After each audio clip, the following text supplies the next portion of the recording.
So pleased to see so many faces supporting this play. I also put on a play last spring. Some of you may have seen it. It was called Bonfire. This has nothing to do with bonfire. It's just to say this is my second time ever doing this. This Hamelin is a special project because I did it for my Anthropology class with Professor Allen. It is my honors contract, so upon completion I may get honors credit for his class. So I'm extraordinarily grateful to everyone behind me because they are helping me with my grades, which is very important. Hamelin, I got the idea for one day. I was driving in my car listening to my favorite artist, Schaefer James, who was actually just playing. And this is a very famous phrase that many people use, but in his song, it just rung, something in my mind kind of clicked. He just says, "The piper must be paid." And this whole world was birthed into my head of what happened to all of the children that the Pied Piper stole. So for those of you who don't know, the story of the Pied Piper is Hamelin, the town in Germany, was overrun with rats. And a colorfully dressed man came in saying, "I can fix your problem." And so they hired him. And he lured all the rats away by playing his flute, and he led them into the river and drowned them. Hamelin was not able to pay the Pied Piper, so as payment, he used his flute and he lured away all of the children of Hamelin, never to be seen again. Now, we've had many different interpretations of the story of the Pied Piper. My first exposure to the Pied Piper was the movie Shrek Forever After, where he plays the Beastie Boys on his flute. Didn't use any of that as inspiration for Hamelin, but it just goes to show how ingrained he has become in pop culture. So Diana will be playing Christine, Julian will be playing Dr. Thometz and is also double cast as the character of Helmut. Mac will be playing Mayor, Elise will be playing Ilse, we have Jack as Gaspar, Derri as Melody, Destiny as Fabiana, Blake as Diedrich, and Lazar as the Pied Piper. I will be over here reading the stage directions, and without further ado, I really hope you enjoy him.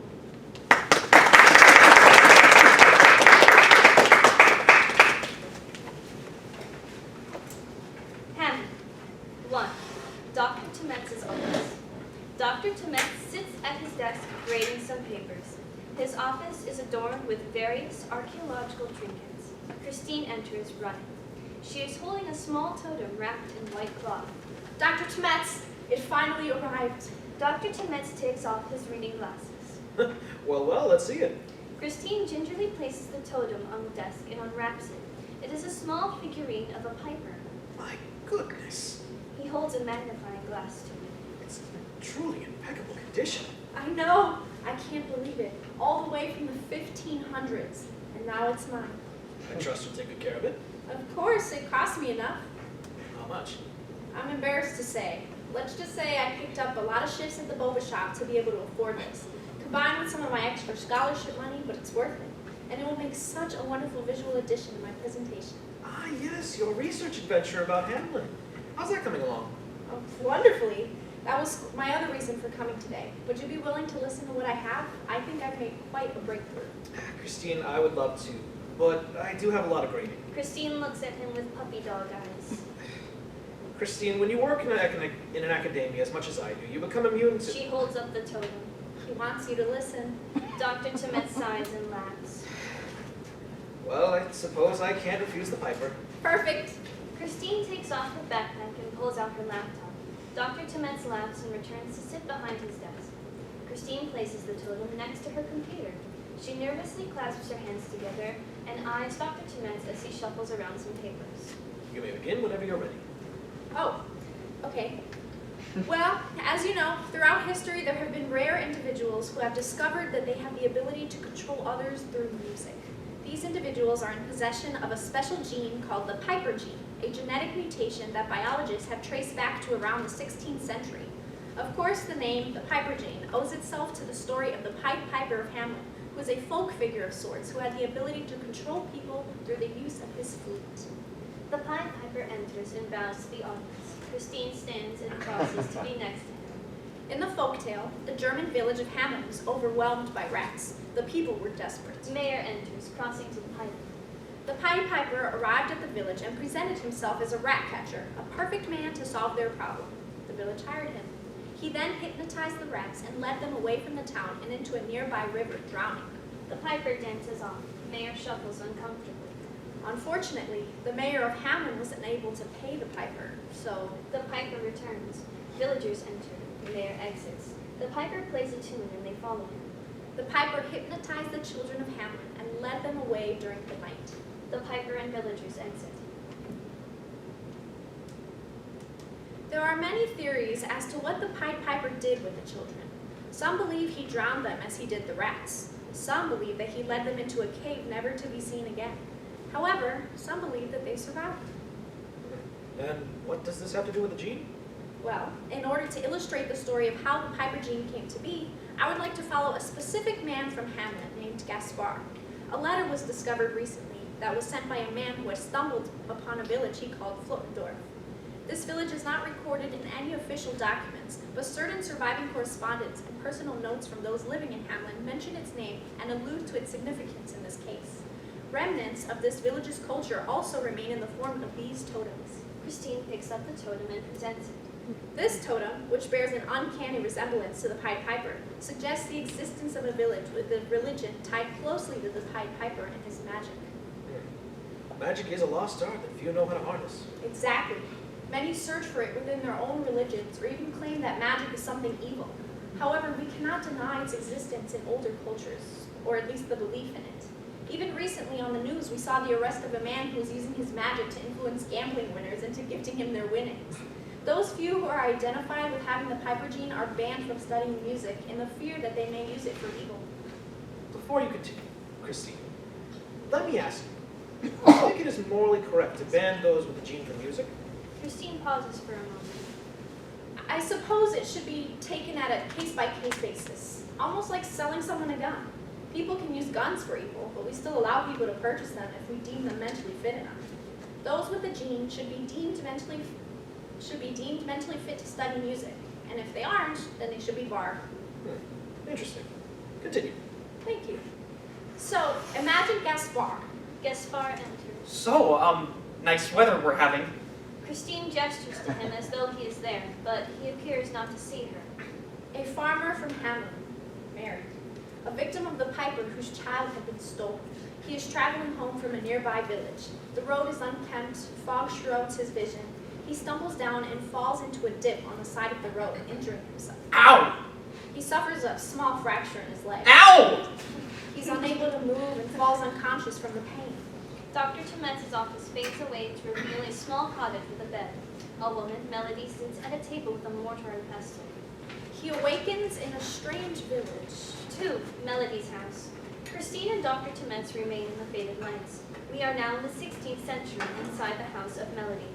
Her house doubles as a living space and a sort of doctor's office. It is modest yet cozy. She sits. She is a young woman whose high intelligence is obscured by a childlike nature. Gaspar sits uncomfortably in the bed and stirs. Melody notices. She wets a washcloth and places it on his forehead. Don't fight too much. You're very injured. Do not fret. You are safe. Gaspar opens his eyes. He is startled by her. Where am I? You are in Flotendorf. My name is Melody. Welcome. Dr. Thometz interjects. Melody? She's my discovery. I get to name her. They fade away. Gaspar and Melody continue. Where is Flotendorf? Melody laughs. What a peculiar question. Flotendorf is here. You are still in Germany, if that is your concern. I have not been kidnapped. No, my good man. You were found unconscious on the outskirts of the village. You have experienced an injury in your leg.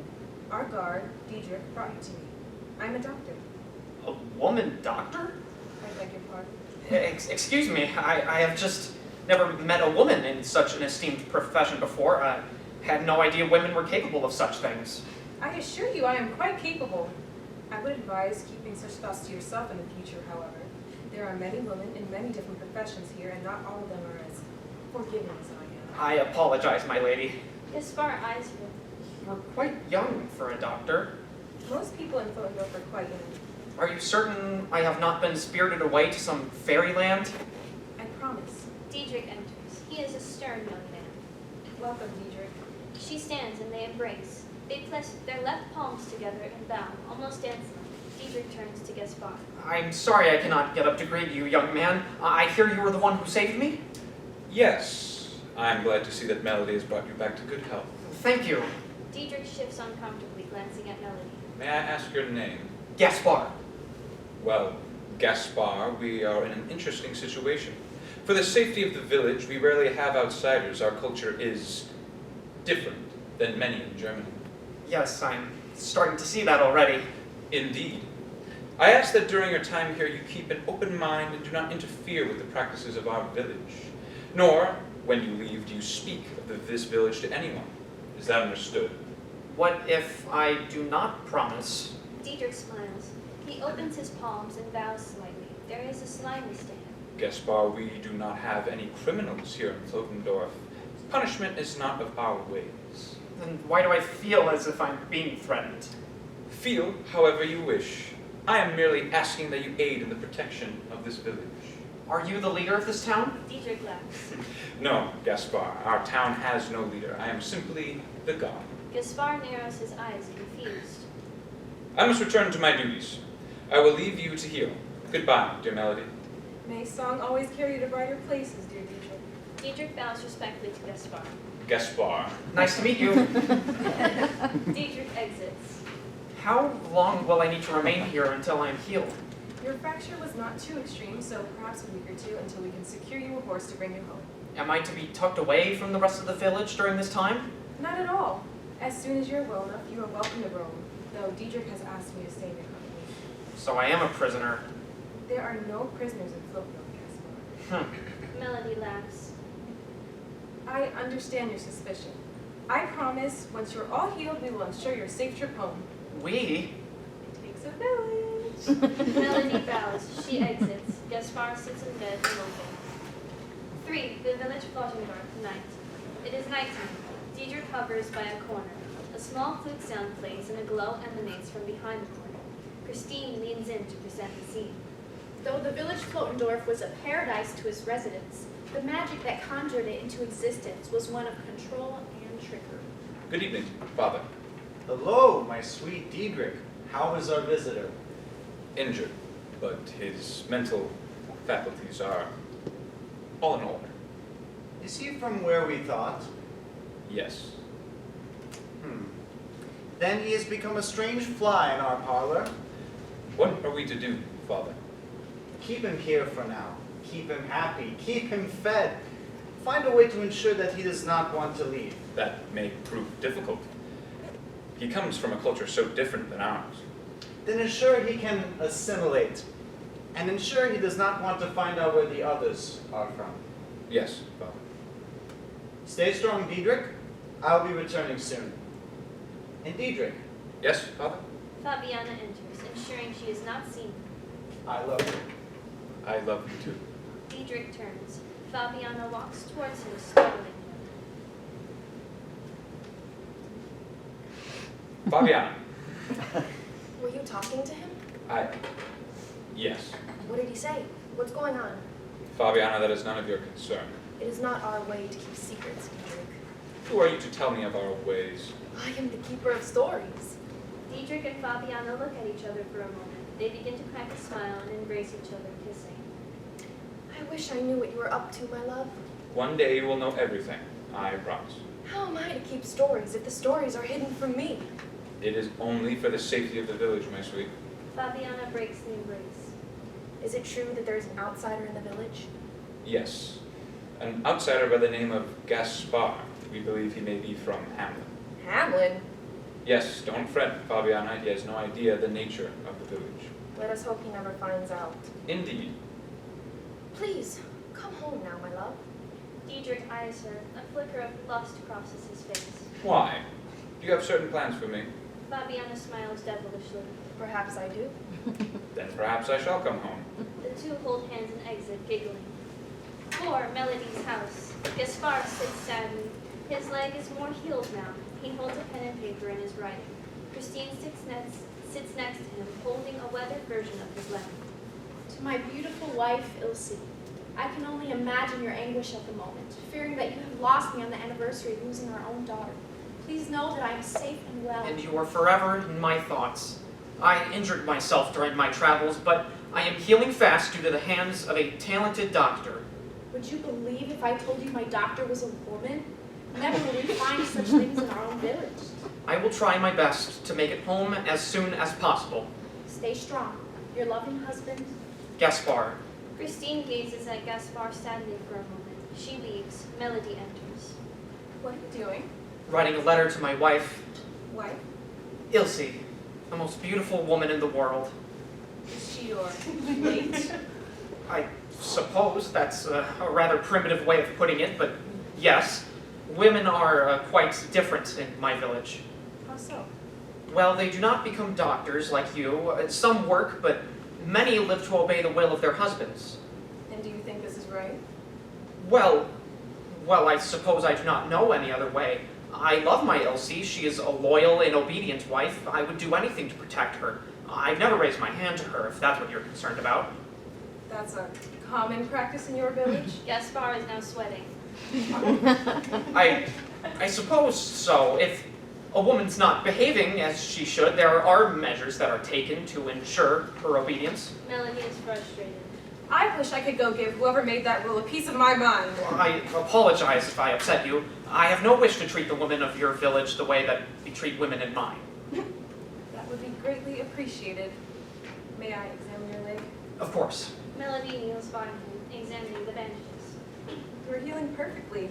How are you feeling? A little restless. It feels like I've been trapped in this one room now for weeks. Well, I assure you it has not been that long. Regardless, I wish to see the outside. Melody looks towards the window nervously. What's the matter? I suppose I am a bit nervous to show you our home. Why? I have never met anyone outside our village. The only people who leave are our father and Diedrich. Why does Diedrich leave? Sometimes our father has special missions for him. He's the only one who is brave enough to go past our borders. What sort of missions? No one knows. However, he is the oldest and he protects us, so we do not question him. This Diedrich fellow sounds a lot like a leader to me. Perhaps. I do not know how your village is. Diedrich does not give orders, but if he makes a suggestion, many of us are eager to follow. Well, what are these leaders of your village like? Gaspar sits up. Christine, Helmut, and Mayer enter. We have two, really. Helmut, hero of Hamelin. I wouldn't say I'm a hero. I just serve the people. Melody watches in amazement. Helmut has defended our village from bandits. He has guarded caravans trading to other villages. He knows this land better than anyone. I've traveled far and wide, and I always come home alive. The countryside of Germany was as familiar to him as the back of his hand. He is trusted and kind. Everyone knows his name. Everyone knows of his deeds. Whether a child falls down and scrapes their knee or someone disappears on the road at night, he will be there and treat the situation with the care it needs. Hamelin is my home. And he loved it and served it honorably. So he is your official leader. No, that honor belongs to... Mayor, the aptly named mayor of Hamelin. I've heard all the jokes. He is a hard man. While Helmut is talented with weaponry, Mayer is talented with words. Someone must understand the political side of running a village. It takes a man, an intelligent man at that. Yet the people felt scorn for him for the loss of their children. Everyone looks for someone to blame. I did what I must. One must never make deals with the devil. He leads our village, and we respect him. He's the most skilled at writing, and his laws are fair and just.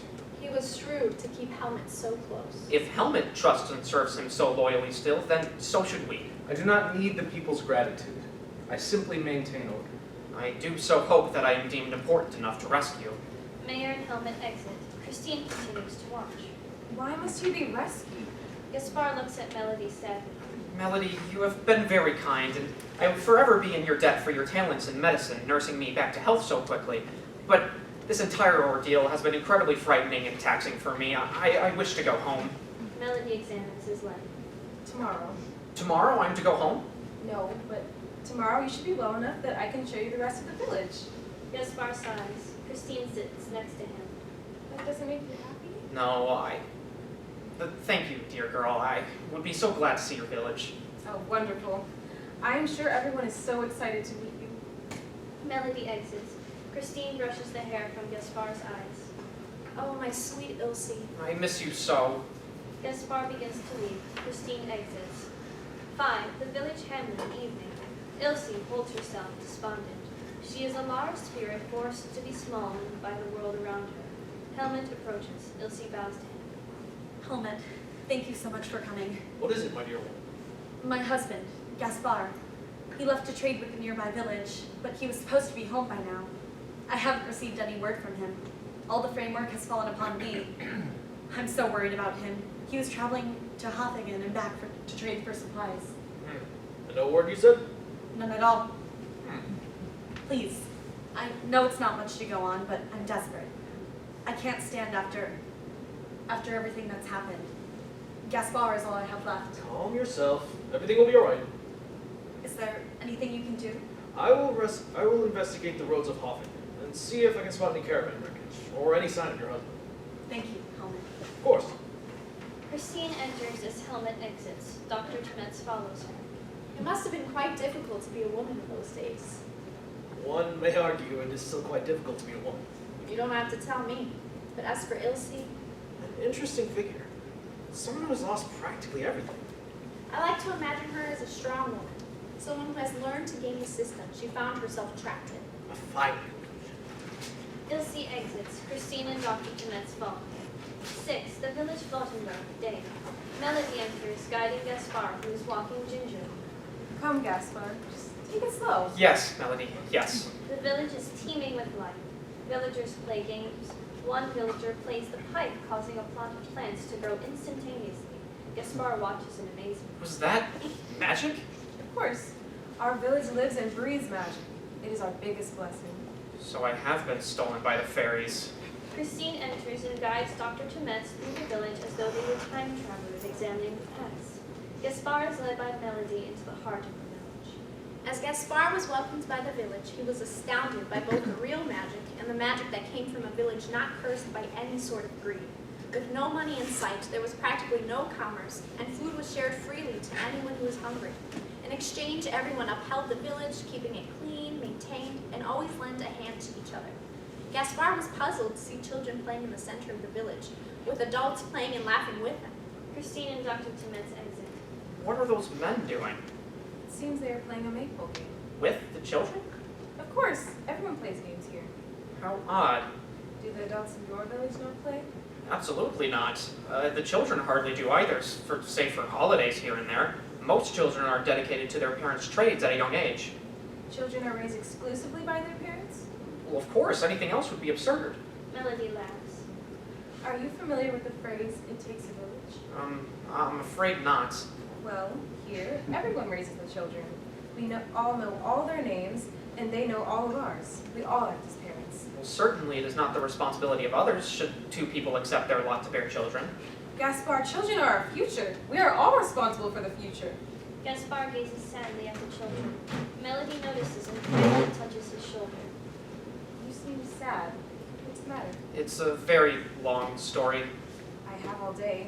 Melody gestures to a small cluster of logs, presumably used as benches of sorts. She and Gaspar sit. About, let's say, 21 years ago now, perhaps even a bit longer, a great tragedy struck my village. Our village was plagued by rats. The rats carried diseases and ate our crops. Our mayor's son was bitten in his crib and killed. So many of us lost so much. My wife and I were quite young at the time, and we had a young daughter. We were terrified for her. She would be about your age, I think. Then a man came to our village, a rat catcher. He helped us get rid of the rats. We welcomed him into our homes. He became one of the mayor's closest friends. Dr. Thometz interrupts. Melody and Gaspar freeze. I don't remember the Piper becoming friends with the mayor of Hamelin in the grim telling. Just listen. All will be revealed. He became one of the mayor's closest friends. And brought much joy and music to our village's children. We had no idea that we had welcomed a devil spawn into our hearts. One day, we woke up and the man and all of our children had disappeared. Even my young daughter. Darkness clouded our village for many years. Search parties were sent far and wide to locate the children. But eventually we just had to accept that they had disappeared, led into hell by a false shepherd. I am sorry, Gaspar. That is a great tragedy indeed. Gaspar notices a large totem in the town. It is about 7 feet tall and bears resemblance to Christine's totem. He is perplexed. The figure looks familiar. Are you gazing at our father? Father? Yes, the flutist, the namesake of our village. He is our paternal guide. He gave us this paradise and taught us our ways. Is he your god? I'm not sure I'm familiar with that word. What does it mean? Well, I am no man of the clergy, but God is who created us. He sent us his Son, who died for our sins, and was resurrected and ascended to heaven. God judges us and guides us. He punishes us when we are wrong, answers our prayers when we are in need, and if your life is spent piously and righteously, he rewards you with eternal lights in the afterlife. Afterlife? Yes, heaven and hell, the places you go when you die. Heaven is where the good people go, and hell is where the damned are dragged to suffer for all eternity. What a frightening thought. Yes, the threats of eternal damnation is what inspires us to be good. That seems like a flimsy reason. I beg your pardon? Shouldn't one be good simply because they can see the joy and goodness it brings to the world? Gaspar is stunned into silence. Well, is this flutist figure your god? I suppose in a way. Some of the things you have said are similar to how we see him. Tell me, does your god visit your village and celebrate with you? No. You have never seen your god? No, he lives in the heavens. We hear his voice in prayer, and he speaks through our priests. See, that is where we differ. The flutist is real. He has embraced me. Ever since I was a little girl, he helped me see that I wanted to study medicine. He comes to our village. Are you saying my god is not real? How could you think he is if you've never seen him? Because I just know he is real. I have faith that he is. That faith. Melody, I have no need to see him to know he is real. He has nothing to prove to me. I am just a lowly farmer. His inspiration to me to live righteously is all of the proof that I need. Melody nods thoughtfully. I suppose I understand. I do hope that you may meet the flutist then. Perhaps. I still wish to return home. Melody is about to say something, but is interrupted by the arrival of Diedrich and Fabiana, who are holding each other. Melody! Fabiana and Melody embrace. They hold hands and bow to say hello. Diedrich and Melody do the same. Who is this? I am Ah! Fabiana throws her arms around him. Gaspar blushes and tenses up and gently pushes her away. This is Gaspar, the visitor I was telling you about. It's a pleasure to meet you, Gaspar. Welcome to Flotendorf. Yes, thank you. I apologize, Gaspar. I understand you may not be used to the open affection we display in our village. Yes, it's, quite different. Oh, dear, I'm so sorry. How silly of me. It's quite all right, young lady. In my village, men and women who are not married to each other rarely touch unless they are family. Well, you'll find that we are all family here. Let us start over. I am Fabiana. Welcome to our village. Are you also a woman doctor? Oh, goodness, no. Fabiana is the keeper of our village stories. She teaches our children and keeps our culture developed and remembered. Keeper of stories. Is this a lucrative job? I haven't the faintest idea what you mean. Well, doesn't your village have commerce, buying and selling of goods, exchange of currency? Currency? You're trying to tell me you all just give each other things for free? We care for each other. That is our way. What about other villages? Do you not trade with them? We prefer our village to remain as secret as possible. Fascinating. Where did you say you were from? I hail from the village of Hamelin. How fascinating. I have heard of this village before. You've suffered great tragedies, have you not? Fabiana. Yes, our village has been plagued with darkness for quite a while. I'm so sorry to hear. Gaspar has been worried that he's being held prisoner here. We have no prisons or prisoners in Flotendorf, Gaspar. I assure you that no one here views you that way. I admit I do feel much better now that I am able to walk about. Perhaps you'll meet our father. We are summoning him soon. Summoning? Yes, we all gather in the middle of the village and play our flutes to welcome him home. Your magic flutes? Fabiana laughs. It is not the flutes that are magical, dear man. Fabiana. Diedrich pulls Fabiana aside. Melody and Gaspar look at each other awkwardly. What are you doing? Making our guests feel welcome. Is that what you're calling this? Let go of me, my love. Diedrich releases her wrist. So, the great weather we're having today. Yes, it's very nice out. Diedrich collects himself. I apologize. I get wary about divulging information about our village to outsiders. Understandable. I apologize as well. I've never spoken to someone from outside our village. I forget that other villages are not as open as ours. It's quite all right. Fabiana notices the sun is beginning to set. The festivities are about to begin. I must go prepare. Farewell, Melody. Fabiana embraces Melody. Farewell, Fabiana. I shall accompany you. Enjoy the village while you are here, Gaspar. Thank you. It was nice meeting you again, and you for the first time, Fabiana. Fabiana takes Gaspar's hand and shakes it. It was wonderful to meet you, Gaspar. Fabiana and Diedrich exit. Fabiana is an interesting woman. Yes, she is one of the oldest. In some ways, she is like the mother of the village. Enigmatic is more the word I was looking for. What does that mean? Mysterious. Fabiana? Perhaps a little. She and Diedrich are an interesting couple, though I've never seen him grab her like that. Gaspar shrugs. Would you like some dinner before the festivities? Dinner would be lovely. Back to my home then. After you. Melody and Gaspar exit.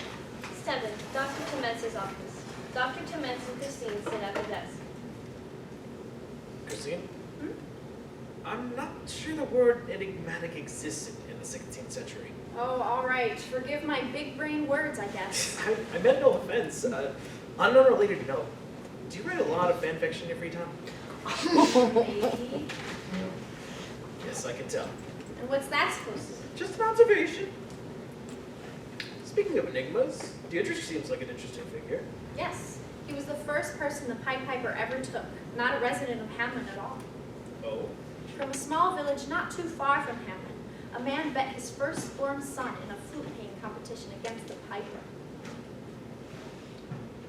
The very devil went down to Georgia. Indeed. Of course, the Piper won, and Diedrich was his. Fascinating. I suppose that would explain his attitude. Yes.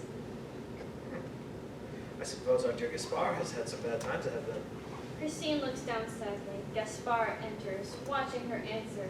She looks at him. Yes, unfortunately. Gaspar looks down sadly. He exits. 8. The village Flottendorf, dusk. The villagers are gathered around the totem with Fabiana in the center. Diedrich is next to her. Melody guides Gaspar to the circle of villagers, holding her flute. Christine enters.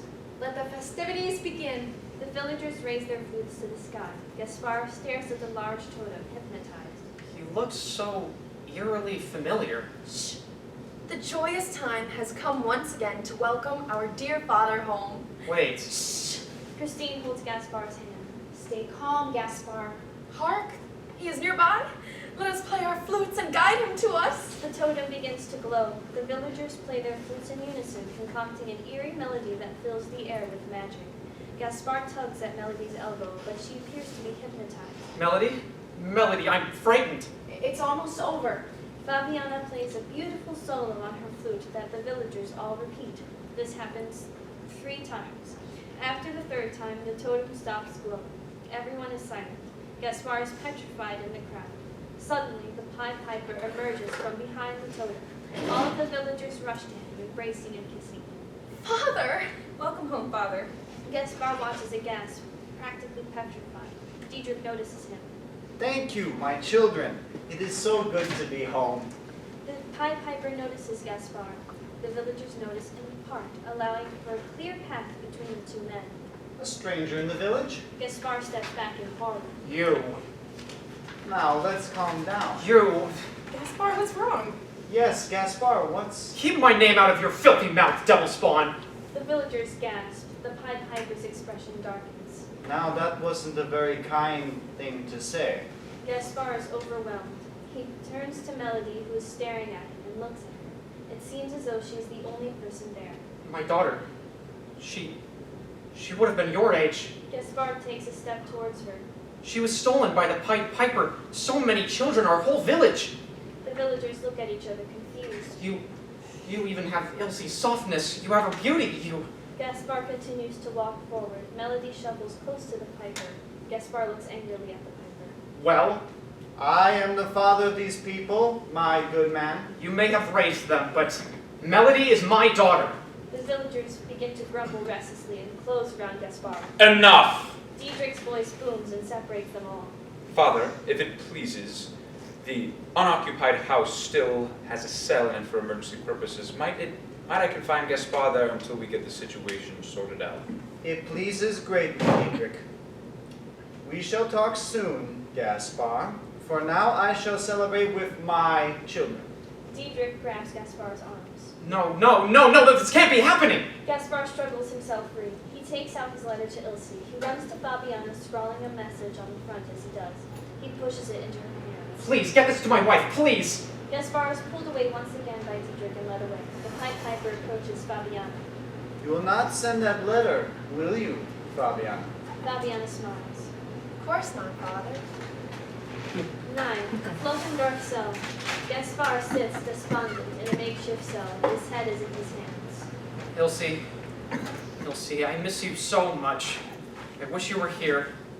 Please be here. Fabiana enters, startling Gaspar. He stands to rush to the wooden bars, but hurts his leg and falls back down. The letter. Did you send the letter? Fabiana pulls out the letter silently. Gaspar is in anguish. Please, Fabiana. Why should I betray you from our village? Betray? Think logically, Gaspar. What happens if I send this letter for you? I don't know. Exactly. If we are who you claim we are, would the leader of your village simply let us live in peace? Have you no memories of your home? This is my home, Gaspar. Flotendorf is my home. Fine, no memories of Hamelin then? Hamelin is where he saved us from. You were not being mistreated. You were all our children. But is this place not better? Think of what you have seen here. Hamelin was a prison to us. A prison to art, a prison to women. Here we care for each other like a family. Here we embrace love and music. Here Melody gets to be a doctor. Melody, where is she? Is she all right? She is quite shaken. She has retreated to her home and refuses to see anyone. Please, I must speak to her. I'm not sure what good that would do. I am her father. So is the piper. It was not his seed that brought her into this world. No, but it was his hand that held her when she was small. It was his voice that soothed her when she cried. It was his arms she ran to enjoy when he returned home. It was his encouragement that pushed her to become a doctor. Gaspar sees in front of him the life he never got to live with his daughter. Tears well up in his eyes. You say all this as though it was my fault that I was not there. Is it not? Your village spurred our father. Hamelin held nothing but gratitude for the Pied Piper for what he did. It was our mayor. You suggest that you should not be held responsible for the actions of your leader? No one knows why he didn't pay him. How can we be responsible for affairs we had no say in? Fabiana studies Gaspar.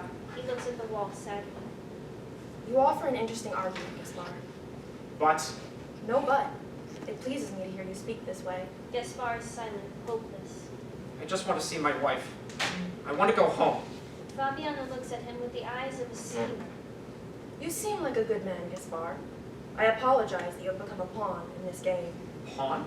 Don't worry your little head about it. All will be right soon. Will you help me? Fabiana ponders for a moment, pacing back and forth. I love my village. I believe many of our ways to be true and just. Of course, this is because many of the ways were passed on by myself. In some ways, I am almost the mother of this village. Gaspar looks at her confused, then slowly begins to catch on to her meaning. My purpose is always to look after and protect the others and preserve our ways for the next generations. One of our ways is to always ensure the safety of our village, of each other. Fabiana crosses to the cell. She offers her hand to Gaspar. But our way is not to keep prisoners or revoke others' freedom. She winks at him. Gaspar gazes hopefully toward the door. Christine enters, looking at him sympathetically. Dr. Thometz follows her. Was Fabiana real? I like to think so, or I like to think the idea of her was. How so? In some ways, the idea of Flotendorf seems so noble. A village with no commerce, where magic flows freely, where everyone raises each other. But it was a village built upon a lie. Indeed. Now, I like to believe that even if the person who raised them was wrong, that the children turned out okay. The Pied Piper wasn't a murderer, just someone who was wrong and fought back with an even bigger wrong. Perhaps. That's a very compassionate view of the situation. I think I disagree with you. I count on it. I don't wish to make excuses for him. Flotendorf was far from perfect. It was an attempt at a utopia. Many would argue that utopia is unreachable for humans. Christine nods sadly. Lust for power and greed unequivocally corrupt even the best of ideals. Fabiana turns to exit. She stops and looks at Christine, as though she actually sees her. She does not break her gaze as she begins to speak. One more thing, Gaspar. Yes? In the events that are soon to unfold, I make one request of you. I'm not sure what I can offer. Just that you stay out of my way and allow things to happen. What do you mean? Oh, you will soon see. She finally turns to face him. I shall return soon. Christine watches as Fabiana leaves. 10. Mayor's office. Helmut rushes in, holding a letter. Mayor, What is it, Helmut? we received word from Gaspar. Our missing farmer. Yes, What does it say? it's a letter to his wife. At first it seems normal, but there is a hasty rendition made just at the end. Well, Christine enters next to Helmut, holding an older, time-weathered version of the letter. Doctor is our daughter. The village is our children, The Pied Piper is here. taken prisoner. Please rescue. Christine exits. Mayor strokes his chin. A flurry of emotions cross his face. Is everything all right, sir? well, this is quite big news. Should we send a rescue party? Not yet. The Piper is a magical fiend sent by the devil. We must make proper preparation if we are to investigate this place. Yes. He says the village is called Flotendorf. I've never heard of such a place. Neither have I. Was he able to describe a location at all? Only vaguely. That's not much help then either. Has his wife been informed? Yes. Originally the letter was delivered only to her. She summoned me as soon as she saw the note. Good. What of the courier who delivered the note? He disappeared. He was instructed not to stay in Hamelin, according to Ilse. Of course. What would you have me do, sir? I would like you to scout out around the location that Gaspar described. Try to locate this village, Flotendorf, examine their defenses, and see if you can spot the Pied Piper to confirm Gaspar's words. Aye, sir. Do be safe, Helmut. Yes, Mayor. And Helmut, Yes, Mayor? thank you for bringing this to me. Of course, sir. Helmut exits. Christine and Dr. Thometz enter, examining the mayor of Hamelin in all his glory. He scowls at his desk, frozen. The mayor of Hamelin is an interesting figure in the story. One could almost say he's to blame for the children disappearing, right? Yes. Do you think the village is angry with him for his actions? I suppose it depends on if they knew. What's Christine's version? I believe they did know. How could they not? Even one person knowing. A rumor like that would spread like wildfire. People always love having someone to blame. Christine gazes at Mayor with a look of disgust. I sense disdain for the mayor of Hamelin. Why is that? Oh, just wait. Christine and Dr. Thometz exit, leaving Mayor to stew alone. 11. Melody's house. Melody sits on the bed where she tended to Gaspar. She is pained and confused, crying softly alone. Fabiana enters. She wipes the tears from her face, only for more to fall. Dear sister. Oh, Fabiana. They embrace. I can't imagine what you must be going through. Would I? Would all of us? You believe Gaspar? I don't know. I don't know what to believe. I do not remember this Hamelin that he came from. I do not remember our journey here. I only know Flotendorf. I only know the Pied Piper. The power of suggestion is its own kind of magic. I wish Gaspar never came. I just want things to go back to normal. He desperately wants to see you. He will just call me his daughter again. Fabiana watches her silently. Melody catches her eye. Do you believe him? Fabiana folds her hands in her lap, looking down with a small chuckle. Melody, Fabiana sighs. She stands.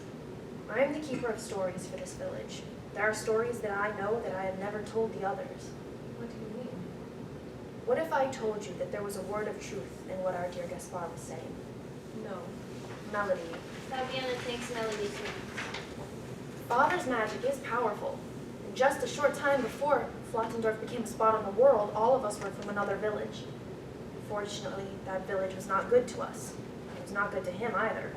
So with his magic, he took us from that village. No. Please. place? He took us from that village and our parents there, and he gave us this paradise of magic and community. No. Yes, Melody. Gaspar. Gaspar is your real father, from the village. Melody is in shock. She looks at her lack of associating. Does anyone else know? Not to mind The Pied Piper enters. Father? Father? The Pied Piper notices Melody's distress. I'm so sorry you had to endure that, my daughter. He puts his arms around her. She locks eyes with Fabiana, helpless. Is there anything you need from me? No, Father. Thank you. All right. For your own health, I greatly suggest not visiting that man in the abandoned house. He is not in his right mind. Wouldn't you agree, Fabiana? Of course, Father. All right. I just wanted to check on you. If you need me, just play your flute, and I will be there in an instant. Thank you, Father. The Pied Piper smiles. He nods at Fabiana, then exits. Fabiana and Melody embrace. What do you want to do? Melody looks coldly at the door. 12. Flotendorf prison cell. Gaspar is prowling, restless, back and forth in the makeshift cell. Fabiana and Melody enter. Gaspar rushes to the wooden bars. Please let me out of here. I must go home at once. Melody and Fabiana look uneasily at each other. We're not sure if we can do that, Gaspar. Father would be very unhappy. That man is not your father. He reaches out his palm to her. I am. Melody holds her ears. Can't you understand how difficult it is for me to hear that? Fabiana holds Gaspar's hand, shifting to stand next to her. If you truly believe Melody is your daughter, look at what she has become. Gaspar looks at Melody standing shyly before him. Tears well up in his eyes. She is our doctor. She tends to the sick. She brings the young into this world. She keeps us healthy and thriving. No one in this village knows more about medicine than she. And I dare say that no one in your village does either. A doctor. Oh, Melody, I am so proud of you. Fabiana brings Melody close to him. They hold hands through the cell. I'm sorry. I'm sorry you had to live life without your mother and I, but I am so glad of the person you've become without us. I'm sorry I couldn't see it until now. Melody is taken aback. She stares at him for a long time, then places her palm on his cheek. Father? The tears in Gaspar's eyes spill out. Melody begins to cry as well. Yes, my daughter. They turn to Fabiana. Please help me get word to my village. I promise that all I wish is to tell my wife of finding our daughter. Whatever conflict arises between our two villages, I will advocate for all of you. I am on your side. Fabiana shifts uncomfortably. I do not wish to betray Diedrich or Father. We have never kept prisoners in our village. Fabiana produces a key ring and unlocks the door. I do not see why we should start now. Gaspar rushes out and hugs her. He takes her palm in his and bows, attempting to recreate the Flotendorf handshake. Thank you. I have already sent a courier with your letter. Your village should be preparing for your arrival. However, we must smuggle you out as fast as possible. Yes, I will do anything. Will you come with? Melody looks uneasily between Fabiana and Gaspar. Believe me when I say that I want you, Father. There is a storm coming. Gaspar nods. Once the storm passes, please come home. Your mother. Oh, Lord, when I tell her. I will, Father. I will come home. Gaspar and Melody embrace. Come, Gaspar. I will see you soon, my precious Melody. See you soon, Father. Gaspar and Fabiana exit. Melody is left alone, trepid. 13. The village Flotendorf, evening. Diedrich confronts Fabiana, violently grabbing her wrist. Tell me you did not betray our father, Fabiana. I did not betray our father, Diedrich. Diedrich growls and pushes her away. You know I can see through your lies. Why did you do it? Maybe I do not wish to live in a village built upon thievery and trickery anymore. Maybe I hate wondering day and night if you will return from these missions of yours that no one knows anything about. Need I remind you that I am the oldest? You are also my mate. We should be on each other's side. Diedrich looks at her sadly. I am not like the rest of you. He found me first. He took me on my own. I was the only one for so long. Then you had a village to care for. And we grew up together. And we fell in love. But he will always be my father. I will always be the first child. You are not defined by that, Diedrich. What else am I defined by? Fabiana ponders for a moment. You are a strong, resilient man. No one has lived your life. You are loved by me and everyone else in this village. Diedrich, if you stood by and protected me, we could be unstoppable. What exactly is it that you want? Christine enters. They take each other's hands. Christine is seen by her. Fabiana tilts her head to one side.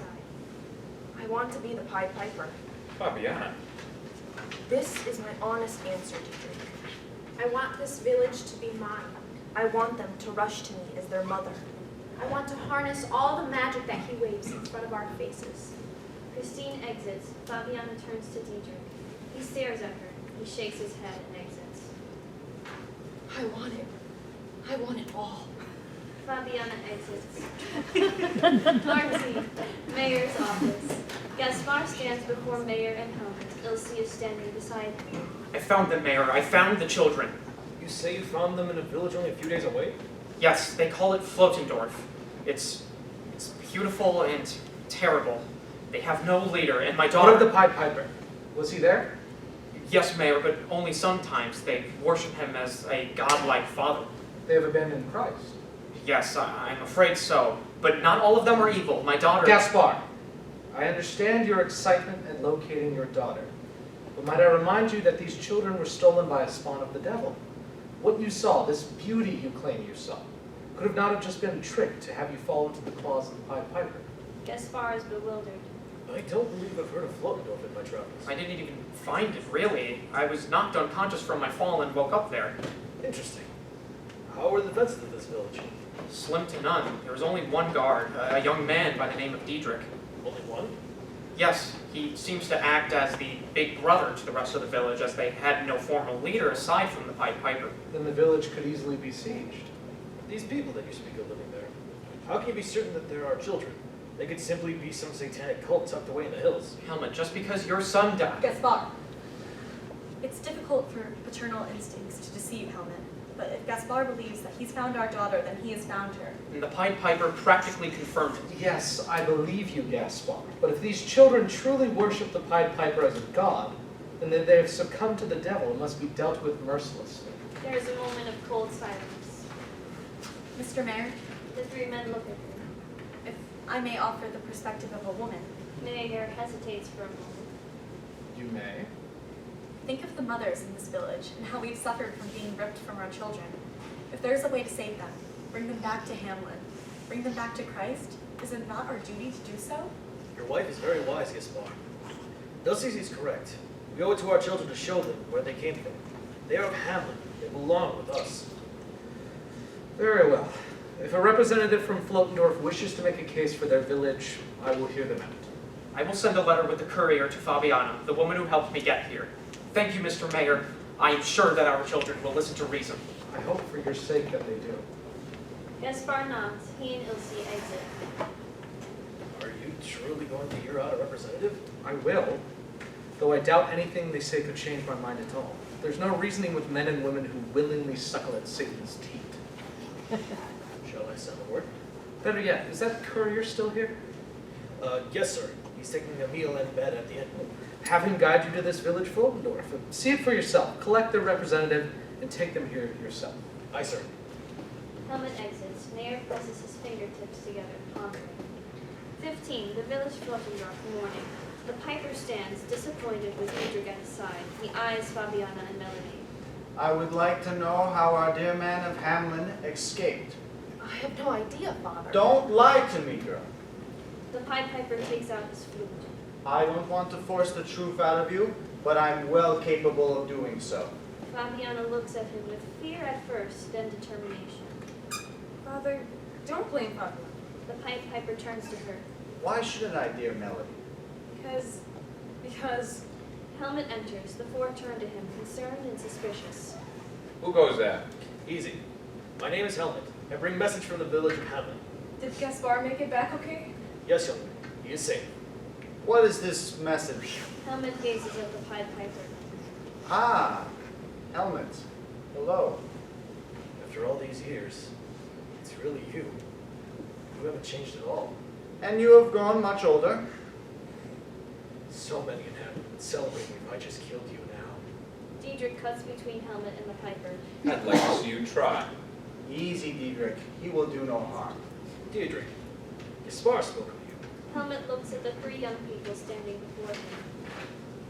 You are not of Hamelin, but you two. Gaspar is my father. Melody. It's true, Diedrich. Isn't it, father? The Pied Piper looks at her sadly. What message you bring, man of Hamelin? Our mayor has agreed to discuss terms of negotiation with a representative of your village. Negotiation. Yes, upon the discovery of our lost children and learning that they are in a cult worshipping a false god, we of Hamelin have decided to unleash a siege upon your village. Is that so? Indeed. It's adorable to believe that you have a chance against our magic. That remains to be seen. I was told to remain here and act as a guide back to Hamelin after you decide who your representatives will be. I see. Well, thank you for relaying this message, Helmut. Melody, may Helmut wait in your home while we discuss the representative? Yes, father. Yes, he may. Please come with me. Melody leads Helmut away and they exit. Father, Yes, Fabiana. I want to be the representative. Your ambition consumes you, my daughter. Remember that you are not yet off the hook for Gaspar's mysterious escape. Fabiana looks at him angrily. I will go. Father, are you sure that is wise? The village could tear you apart. If worse comes to worse, they will do as I command them to. The Pied Piper brandishes his flute and Fabiana watches transfixed. The Pied Piper notices. You will both remain here and protect the village. Yes, Father. Fabiana, still angry, still hungry, watches the flute. She blinks after noticing that Diedrich and the Piper are staring at her. Yes, Father. Very good.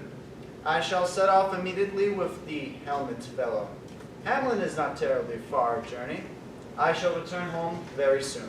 The Pied Piper exits. Fabiana and Diedrich look at each other uneasily. 16. Dr. Thometz's office. Dr. Thometz and Christine enter. Dr. Thometz gazes at the flutes and other artifacts he has upon his shelves. Tell me, Christine, in this little collection of artifacts of yours, do you by chance have the Piper's flute? I wish. I believe that has been lost to the ages. Ah, that's a pity. An artifact like that would be priceless. Was it the flute who gave him power, or was it he who gave power to the flute? Oh, that's a good question. Those in modern times with the Piper gene, it's not the instruments that give them power, it's the magic within themselves.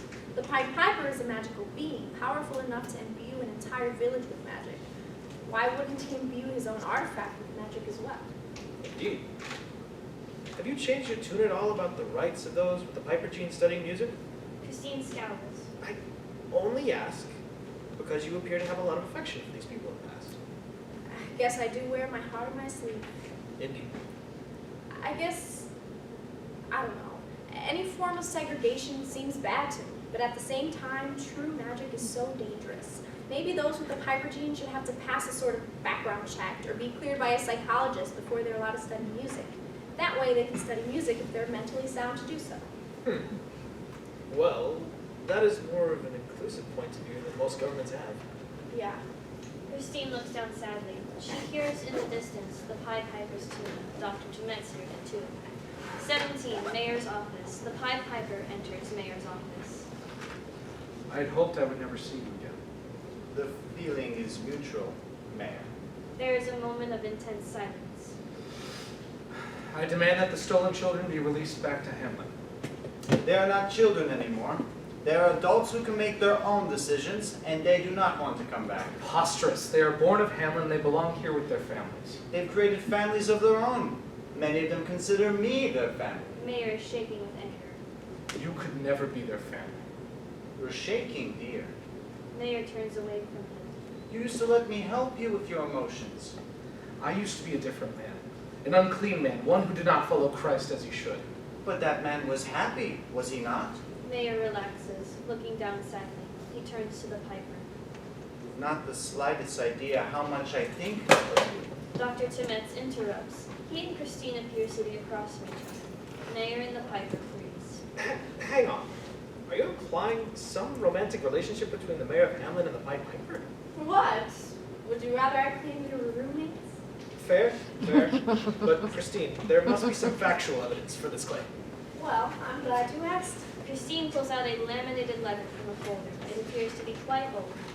This letter was uncovered by a librarian tucked away in one of the mayor's books in the basement of the older mayor's office in Hamelin.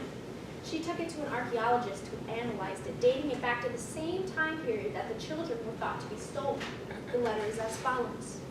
To my loving flute player. Mayor crosses center to continue the letter.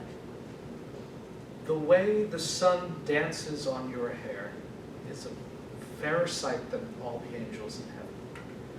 I never guessed that the love between two men could be as tender as the touch of a woman. You have given me hope in life that I never dreamed of. Your magic heals this town and enchants my heart. I will love you, always. Your mayor of Hamelin. Fascinating. I can see why the letter was hidden. Something like that would have been quite dangerous. Exactly. That's why I theorized that not only did the piper steal the children because he was not paid, but It was a crime of passion. Christine smiles. Mayor and the piper unfreeze. You have not the slightest idea of how much I think of you, of the times we shared together. And you have not the slightest idea how much I try to forget. I try every day to atone for the sins you made me commit. Made you? Mayor angrily faces him. Yes, it must have been some kind of magic. Some sort of influence from the devil that I had not the strength to fight. So now even love is of the devil? Mayor looks down. Why did you come here, Ratcatcher? I came to ask you to leave my village alone, man to man. And why should I? Those are our children. Children that were taken as payment for all I did for you. You deserve no payment, devil spawn. Oh, really? So what happens now? You attack a village made of your own kin? If I must. And what would all the mothers of Hamelin think, knowing that the reaping of their children was your fault, and that you should attack them for simply living differently than you? Mayor clasps his hands behind his back. I do what I must to preserve the ways of Hamelin. The Pied Piper looks at him defeated. You could never accept that there were better ways, could you? The only way I know is the way I was raised, flute player. So there's no chance we could resolve this peacefully? The option for peace died long ago. So be it. The Pied Piper takes out his flute and plays a small tune. Like a puppet, Mayor is pulled towards the wall, and some force pins his arms and legs apart. The Piper approaches him. Just remember who truly has the power before you do anything rash, my dear. The Pied Piper leaves. After he exits, the spell vanishes, and Mayor falls to the floor. Helmut looks at the noise. Helmut enters at the noise. He rushes to Mayor and helps him stand. What happened? What did he say? Flotendorf will burn Helmut, mark my words, and He pulls Helmut close to him. you will bring me the tongue of the Pied Piper if it's the last thing you do. Helmut looks at him in fear. 18. The village Hamelin, dusk. The Pied Piper exits Mayor's office. Gaspar and Ilse run up to him. The Pied Piper eyes them curiously as the two Hamelinites awkwardly shuffle before him. What can I do for you, Gaspar? Gaspar and Ilse exchange a glance. What did the mayor say? Not much, but unfortunately I do not believe peace will be an option. What about our children? Oh, don't worry about them, dear lady. Our village is magical, after all. They have harnessed the power I've given them. Ilse looks at him for a while. There are so many things that I've dreamed about saying to you. The Pied Piper opens his arms. I'm right here. Ilse holds her breath. Gaspar gently takes her hand. Tongue-tied? Ilse spits in his face. The Pied Piper laughs. Typical Hamelin hospitality. Gaspar gently pushes Ilse behind him. He is less aggressive.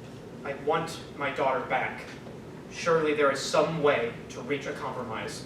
The Pied Piper wipes his face clean. He brandishes his flute. The two Hamelinites step back in fear. That's more like it. The Pied Piper turns to leave. Please, The Piper looks back at him. please, let me see her one last time. Are you sure that she wants to see you? You who would repress her? You who would deny her purpose? We're nothing but proud of what our daughter has become. Indeed, not all of us are like the mayor. The Piper ponders for a moment. If my children wish for peace, perhaps something can be done. Ilse and Gaspar look at each other smiling. Truly, You have my word? And what reason do we have to trust your word? I cannot give you one, but you have it nonetheless. I shall see both of you very soon. The Pied Piper exits. Gaspar and Ilse hold each other. Christine enters. Gaspar sees her. What is going to happen? Christine is flabbergasted. Well, who are you? Why are you here? What's going to happen? Gaspar releases Ilse and runs to Christine. He grabs her by the lapels. Please tell me, will I see my daughter again? Gaspar? Why are you always here? Who are you? Gaspar? What happens next? What happens next? Christine. Dr. Thometz enters. Christine. What happens next? No. Christine. Gaspar releases Christine and freezes. Lights fade on him and Ilse and illuminate Dr. Thometz's photo. 19. Dr. Thometz's office. Gaspar and Ilse exit. Christine stands, dazed. She's enchanted by a strange flute on the shelf of the office. It appears almost to glow. Well, Christine. What happens next? Next? Were the negotiations between the Pied Piper and the Mayor of Hamelin? What were they? Yes. Fabiana, Diedrich, Melody, and the Pied Piper enter and mime as Christine explains. The Piper returned to Flotendorf and explained the situation. The group of villagers gather around the Piper.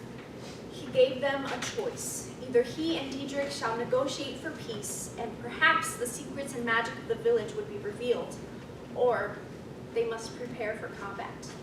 Most of the residents of the village had never fought a day in their lives. They pleaded with their father to make peace an option, and the Piper accepted. The villagers disperse. He explained to those in the know that he must depart to Hamelin once again for negotiations. Fabiana immediately stepped forward, volunteering herself to accompany him. However, he denied her request.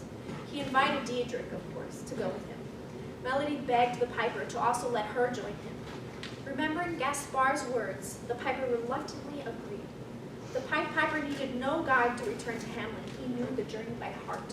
Fabiana disobeyed the Piper and trailed them as they traveled, keeping to the shadows and using her magic to remain unseen.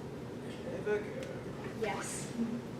Well, Christine tenses up. The characters of the past exit. what happens next? 20. Mayor's office. Mayor sits, his head in his hands. Helmut enters with Gaspar and Ilse in tow. What is the meaning of this interruption? Mayor notices Gaspar and Ilse.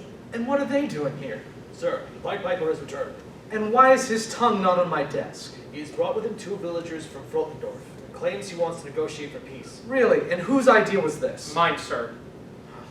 The 3 Hamelinites look at Mayor expectantly. Very well. Show them in. Helmut exits. Gaspar and Ilse are left to shuffle awkwardly as Mayor stares daggers at them. Nice weather we're having. Mayor rolls his eyes. The Pied Piper, Diedrich, and Melody enter with Helmut behind them. Gaspar smiles. Melody. She smiles at him nervously. Diedrich shoots her a stern look. I wish this meeting could have been under better circumstances. Indeed. Shall we get right to it? Well, you're an eager one. And who from Hamelin do you belong to? No one, sir. I am the Pied Piper's son from a different place. Diedrich. Aye, that is my name. It's been so long. You were but a baby the last time I saw you. Sentimental, are we? Hold your tongue, devil. Let's proceed with negotiations. Indeed. Pied Piper? Diedrich? I demand that the children who were stolen from Hamelin are returned. Due to this heinous act, there will still be no compensation offered for your services to Hamelin 22 years ago. The only mercy that you will be offered is your lives and your ability to walk from Hamelin after the return of the children. Not much of a negotiation. You get your life. I already have that, my dear. What is it that you want? I want my children to live in peace. The lives they created for themselves are vastly different than the lives that are led here in Hamelin. For example, dear Melody here is a doctor. No women in Hamelin are allowed such a profession lest they be tried as a witch. And how are we certain she is not a witch? That's my daughter. Silence, Gaspar. You have spent more than enough time in that village. I cannot be sure that you have not been bewitched by their ways. How dare you? I cannot guarantee that the children will not be made to acclimate to our culture here. They must learn to live righteously. And what if they don't want to come back? Sometimes people reject the light. Isn't that right, Piper? You certainly know a lot about rejection, Mr. Mayor. May I speak? The room turns to look at Ilse. You are pushing your luck, farmer's wife. Mayor scowls. Well, go on. I love my daughter. I suppose in some way, as a mother, I love all the children that were lost, even if I didn't know them. When you have a nurturing spirit, which I thank God every day for, you tend to love the people that you've never even met. What is your point? The children, the adults that live in Flotendorf. Shouldn't it be their choice whether to come home or not? Ilse? What do you mean? You, Pied Piper, have stolen and brought up our babies in a lie. They seem to worship you as both their father and God, almost how we revere our Holy Father. If you truly love these children, you would tell them the truth. The Pied Piper falls silent. Your love for them should come through in their freedom, and our love, as the parents of Hamelin, should come from us respecting their choices, whether they choose to come home or stay in the home that they've created. Melody gazes at Ilse. This is her mother. She is amazed. Ilse returns the gaze and almost begins to cry. My daughter, She pulls Gaspar close. our daughter, became a doctor, and for that, Pied Piper, I thank you for creating a world where she would be able to do that. I'm so proud of you, sweetheart. If my daughter could become such an incredible doctor, think of other brilliant things that our children have achieved without us. It would be almost monstrous of us to rob them of that, to bring them here. And what's so wrong with here? Need I explain? A scold's bridle is what you do. Don't you dare! Stand down, Gaspar. Ilse is right. Mayor looks at him angrily. We should not force our children to come home. They are no longer children. I know, Gaspar, I know I have no stake in this game, but the children have grown up. They are adults and deserve to make their own choices. Helmut turns to the Piper. But as a protector of this town, I still demand some form of justice. What kind of justice do you mean? Indeed, I am so intrigued. Well, you threw Gaspar in a cell. Why don't we do the same to you? Idiot. The Pied Piper cannot be contained by some prison cell. I'm sure the devil has granted him the power to even enchant the metal of the bars that may be used to confine him. Maybe, my dear. Don't call me that. Father, The Pied Piper and Gaspar both look at her. She becomes overwhelmed. why can't all this just stop? She holds her ears. I will never grant peace to those who worship the devil. Mayor, please. Mayor, you are mentally unfit. The Pied Piper licks his lips, lifting his flute. I suppose you leave me no choice. You hypocritical swine! The Mayor lunges at the Piper with a letter opener, sharpened. He forces the Piper's mouth open. The Piper shrieks. Blood begins to spill from his mouth. He pushes Mayor away. Mayor drops the letter opener. The Piper grabs him and stabs him. Diedrich pulls the Piper away while Helmut tends to the Mayor. The Piper is half conscious, blood spilling from his mouth. His tongue is on the floor. The others watch in horror. Melody rushes to Mayor's side, applying pressure to the wound. She listens to his heart for a moment, then sadly looks to the others in the room. He is dead. She crosses to the Piper and begins to examine his mouth.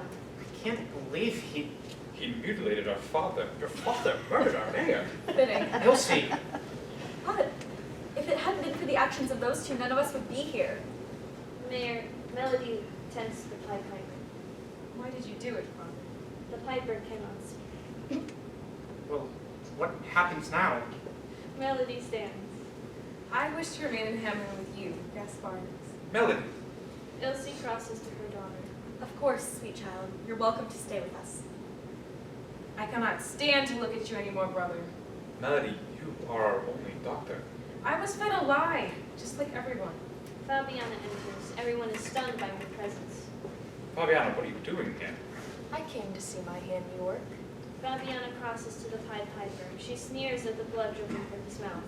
How does it feel, Father, to have your power torn away? The Piper attempts to speak but cannot. Fabiana sees his flute in his hands. Fabiana, don't. It's my turn, Diedrich. Diedrich stares at her sadly for a moment. Very well. That is truly your wish. Fabiana picks up the flute. Fabiana, what? Fabiana's expression changes to someone much older. What's going on? Christine enters. Everyone freezes. And she became the Piper.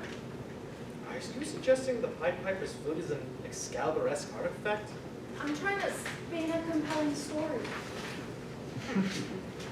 The beings of the past unfreeze. Do you really wish to remain here, Melody? Yes, Fabiana, please. Of course, sister. But only if a promise is made. What kind of promise? Fabiana turns to Helmut. Are you now the leader of this village? He is. If Melody remains here, will her safety be guaranteed? It will. Yes, no harm will come to her. Very well. Is that all? One more thing. I will take Diedrich and our father and leave here in peace, if it is promised that my brothers and sisters will be left alone. Flotendorf will not be added to any of your maps. It will fade away into obscurity, along with its magic.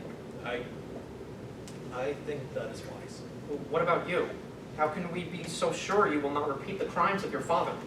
You can't. The Hamelinites look at her in fear. But you can be sure that you will never see my face in Hamelin again. What of him? Helmut gestures to the piper. His mouth is now bandaged. Diedrich is still holding his arm. I will take him back to Flotendorf. We will watch over him. I'm not sure that's enough justice for me. Well, hopefully one day it can. There's been enough blood spilled today over the children of Hamelin. Please, Helmut. Helmut nods. Very well. Fabiana, Fabiana looks at her. Her eyes have become darker. be safe, Melody. The children, the village. They are in good hands. Melody and Fabiana hold hands for a moment. Fabiana kisses her forehead. Yes. Farewell, sister. Farewell. Fabiana exits. She motions for Diedrich to follow. Diedrich holds the frustrated and powerless Piper's arm. Farewell, Melody. Melody bows to him. She says nothing to the Piper. They exit. Melody. Melody turns to him. Oh, Father. She runs to him and they embrace. 21. Dr. Thometz's office. The characters of the past exit. Christine and Dr. Thometz enter. Melody remained in Hamelin. The magic within her spread to her children, then to her children's children, and so on. So, everyone with the Piper gene is a descendant of her? Not exactly. As time went on, many parents learned of Melody's true nature.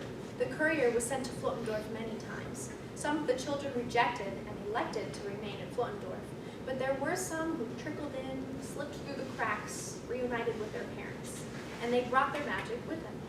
Well, Christine, this is quite the comprehensive assignment. Do you think it's plausible? Before I answer that, let me ask you again what I asked you at the beginning. Do you think it is morally correct to ban those with the gene for music?